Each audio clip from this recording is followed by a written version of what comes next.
Hello everyone, আসসালামু আলাইকুম। তো কালকে রাতে চলে গিয়েছিলাম ২ বাচ্চাকে নিয়ে শহীদ মিনার। তখন বাজে রাত ৯টা। আর এই যে ৯টার সময়ও শহীদ মিনার এত জমজমাট কী বলবো! দেখে মনে হয় যে বৈশাখী মেলা চলছে। এখানে কিন্তু এখন সব কিছু পাওয়া যায়। আবার এই যে দেখেন বাচ্চারা কি সুন্দর লাফাচ্ছে।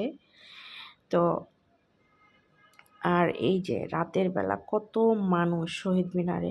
আগে যেমন শহীদ মিনারটা সন্ধ্যা ৬টা বাজেই বন্ধ হয়ে যেত।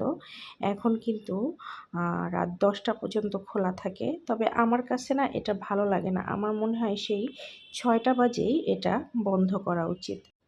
কারণ এই রাতের বেলা এইখানে এত পরিমাণ গ্যাদারিং থাকে কি বলবো। যাই হোক, তারপরে হলো এখানে চলে আসছিলাম আলু ভাজা খাওয়ার জন্য। তো এখান থেকে আলু ভাজা নিয়ে এই যে আমরা একটু সামনে হাঁটতেছিলাম। আর বাচ্চা দুইটা তো সেই মহা খুশি, কারণ তাদেরকে নিয়ে একটু ঘুরতে বের হয়েছি। তারপরে চলে আসলাম আমরা ভুট্টা খাওয়ার জন্য।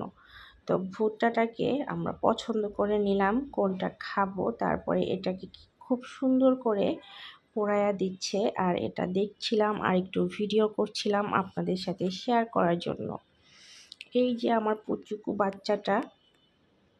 আর হলো তারপরে আমরা চলে আসছিলাম ফুচকা খাওয়ার জন্য। তো আজকে কেন যেন এই সব বাইরের খাবার খেতে খুব ইচ্ছে করলো, ঘুরতে আসলাম। তো খেয়েও নিলাম এই যে ফুচকাটা আমাদের। তারপরে আমরা চলে আসতে দেখতেছিলাম এখানে আইসক্রিম আছে। তো আইসক্রিমও নিয়ে নিলাম এখান থেকে। তারপরে আইসক্রিম নিয়ে আমরা আবার চলে আসব বাসায়। আর অনেকক্ষণ ছিলাম এখানে, অনেকক্ষণ হাঁটাহাঁটি করেছি, ঘোরাঘুরি করেছি। আর এখন এই যে চলে আসতেছি বাসায়। সামনে কিন্তু দেখতেই পাচ্ছেন অনেক মানুষ শহীদ